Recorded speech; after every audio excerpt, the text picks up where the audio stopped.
পাউরুটি দিয়ে ঝটপট সকালের নাস্তায় পিজা তৈরি। আবার এই পিজাটাকে 5 মিনিট পিজাও বলা যেতে পারে। পিজাটা প্যানে তৈরি করা হয়েছে খুবই অল্প সময়ে। চুলায় প্যানে খুব সহজ আর সিম্পল করেই পিজাটা বানিয়ে নিতে পারেন। সকাল বা বিকেলের নাস্তাতে একদমই জমে যাবে।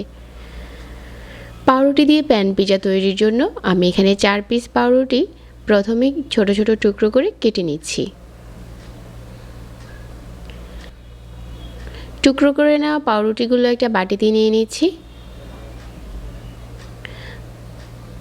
পাউরুটির টুকরোগুলো একটা সাইডে রেখে দিচ্ছি। তারপর এখানে আমি ক্যাপসিকাম কেটে নিচ্ছি। আজকে ব্রেড পিজা বানানোর জন্য 2 রকমের ক্যাপসিকাম নিয়েছি। আপনারা চাইলে যে কোনো একটা কালার দিয়েও তৈরি করতে পারেন। তারপর কিউব করে কেটে নিতে হবে। আর অবশ্যই ক্যাপসিকামগুলোকে একটু ছোট ছোট টুকরো করে কাটতে হবে।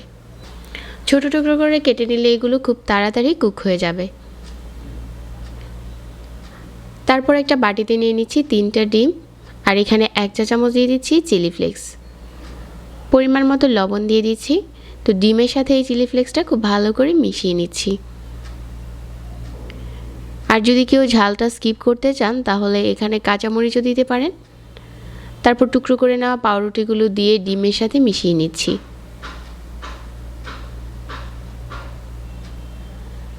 মেশানো হয়ে গেলে চুলায় একটা প্যান বসিয়ে পরিমাণ মতো তেল দিয়ে দিচ্ছি। খুব বেশি তেল দেওয়া যাবে না। তারপর এই ডিমের সাথে মেখে নেওয়া পাউরুটির টুকরোগুলো দিয়ে দিচ্ছি।